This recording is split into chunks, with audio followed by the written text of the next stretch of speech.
Listen up, Dodgers fans, because what I'm about to break down is going to completely change how you see this offseason.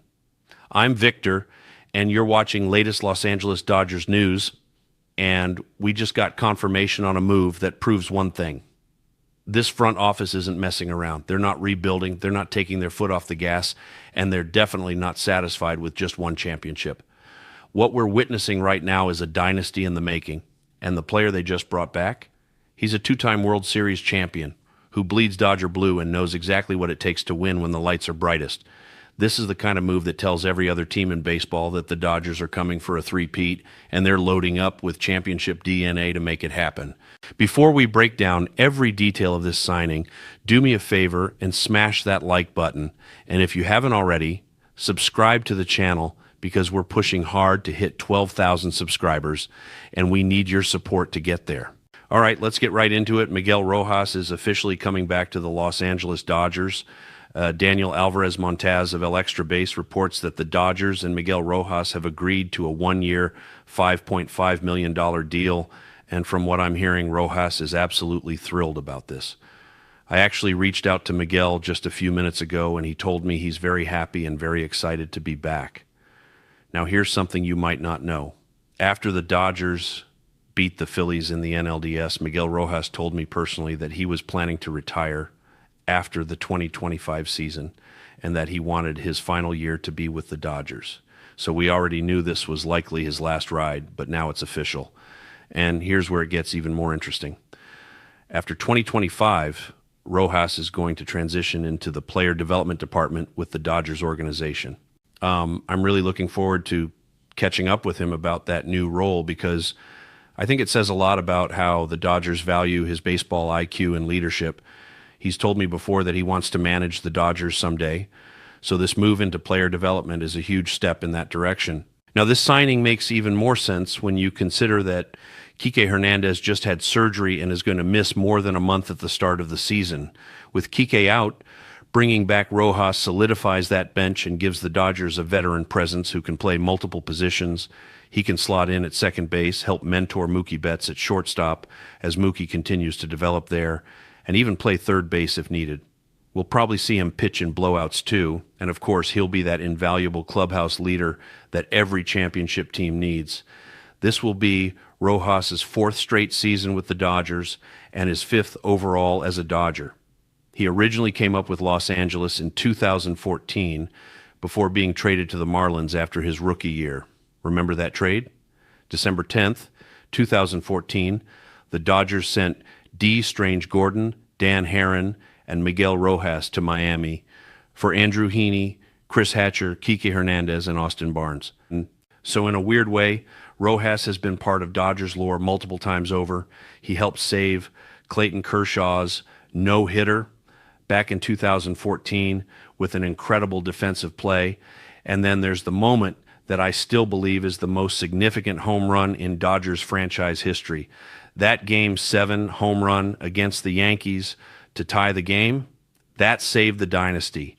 I said it minutes after they won the World Series, and I'll say it again now. That swing was everything. Rojas knows how much that moment means, and being part of Dodgers history like that is something he takes incredible pride in. Let's talk about what he brings to the field, because some people might think he's just a veteran body, but that's not accurate at all. Defensively, Miguel Rojas is still elite. Last year, he was 6 outs above average and in the 91st percentile defensively. Remember that double play in Game 6? The 7-3 game-ending double play with him and Kike? Rojas told me afterwards that Kike hugged him so hard he couldn't sleep that night because it messed up his oblique. If you watched the Backstage Dodgers episode where they recapped the World Series, you could see him still favoring that side. Kike gets so hyped he's out here injuring his teammates, and honestly, I love that energy from the Banana Man. Offensively, Rojas has been trending upward the last couple of seasons. Now, he did struggle in June last year, and he even mentioned on a podcast that some Dodgers podcast was calling for him to be DFA'd during the season, and it was actually getting in his head.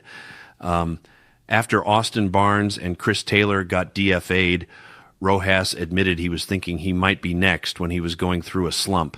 He hit just 171 with a .478 OPS in May, and people were really coming after him. but he turned it around and ended up having a really respectable offensive season. He hit .262 with a .318 on-base percentage, .397 slugging, 7 home runs, and 27 RBIs. His weighted runs created plus was 100, which is exactly league average. The year before that was actually his best offensive season in a full year, posting a 110 weighted runs created plus in 103 games. What really stands out is how he performs against lefties. Last year, in 72 games and 135 plate appearances against left-handed pitching, he hit .295 with an .879 OPS and 6 home runs. That's legitimately good production. So defensively, he's elite. Offensively, he's average overall, but well above average against lefties, and that's valuable for a team that needs depth and versatility. But here's what you can't measure with stats. His clubhouse presence is absolutely invaluable. I've seen it firsthand. After Tanner Scott had a rough outing, he didn't go talk to another pitcher or the pitching coach or Dave Roberts. He went straight to Miguel Rojas. That tells you everything you need to know about how respected Rojas is in that clubhouse. The organization clearly values the chemistry and cohesiveness of this group, and bringing Rojas back early in the offseason shows that they understand what makes this team special isn't just talent, it's culture. Now, I know there's been a lot of talk this offseason about the Dodgers needing to get younger and turn the page. I've said this over and over, but that is not the priority right now. The priority is winning the World Series in 2025, because if the Dodgers do that, they become only the 3rd team in Major League Baseball history to win 3 straight championships. That puts them in the conversation for greatest dynasty ever.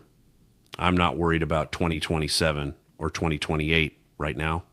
I'm worried about making history. Nobody knows what's going to happen with the CBA.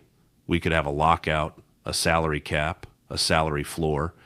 Nobody knows how Ohtani, Freeman, and Mookie are going to age or if they'll stay healthy. Baseball is a sport where if you have a championship window wide open right now, you have to go all in, because that window can close faster than you think. The Dodgers have that window, and bringing back guys like Rojas who know how to win is exactly what they should be doing. Here's the thing. Miguel Rojas could not play another game for the Dodgers. He could not get another hit, and paying him $5.5 million would still be worth it because of that one swing off Clay Holmes in Game 5. He literally saved this dynasty with that home run. That is not hyperbole. That cannot be overstated. So, yeah, I think Kike is going to be back around the time the 60-day injured list period is up, probably towards the end of spring training or early April. And with Rojas back, this team is running it back with the core that just won it all. The detail about him transitioning to player development is fascinating to me, because Mookie Betts said after the World Series that Rojas held his hand through the entire process of learning shortstop. Mookie would literally ask him during games where he should be positioned and where to throw the ball. That's incredible teaching. Knowing that Rojas is going to stay in this organization for the long haul and help develop future Dodgers is huge. I hope he becomes someone we see at Dodger Stadium forever, like Manny Mota. This is a guy who loves being a Dodger, and when I texted him after the news broke, he told me he's very happy and very excited. I asked him a couple more questions that he hasn't responded to yet, but I'll share those if he gets back to me. Look, I know the Lakers, Rams, USC, UCLA, and Kings are all playing right now, and I cover all of them on my other show, the LA Sports Report, which, by the way, is sponsoring today's video, so subscribe over there for a chance to win a Luka Doncic jersey. But even with all those sports happening, there's been this Dodgers withdrawal. You know that Kermit the Frog meme where he's curled up looking sad? Or the Pablo Escobar meme where he's just swinging alone on that yellow swing? That's how it's felt without Dodger baseball. It's not that we don't love the other LA sports, because we absolutely do. But that Dodgers championship run was so electrifying that you just miss that feeling. Now that we're getting some off-season activity and bringing back a certified Dodgers legend like Miguel Rojas, it makes you relive it all over again. The Mookie home run, the Rojas home run, the Will Smith home run, the double play in Game 6, the catch by Andy Pages, the play at the plate from Rojas to Will Smith, all of it comes flooding back. So thank you, Andrew Friedman, for giving us something to get excited about in December and making us relive that incredible championship run all over again. All right, Dodgers fans, now I want to hear from you. What do you think about Miguel Rojas coming back for one more year? Are you excited about his leadership, his defense, and what he brings to the clubhouse? Does this move make you more confident that the Dodgers are going all in for a three-peat? Drop your thoughts in the comments because I'm reading everything and I really want to know how Dodgers Nation is feeling about this. If you enjoyed the video, hit that like button and subscribe so we can finally reach 12,000 subscribers. Your support means everything and keeps this community growing. Thanks for watching, and as always, let's go Dodgers.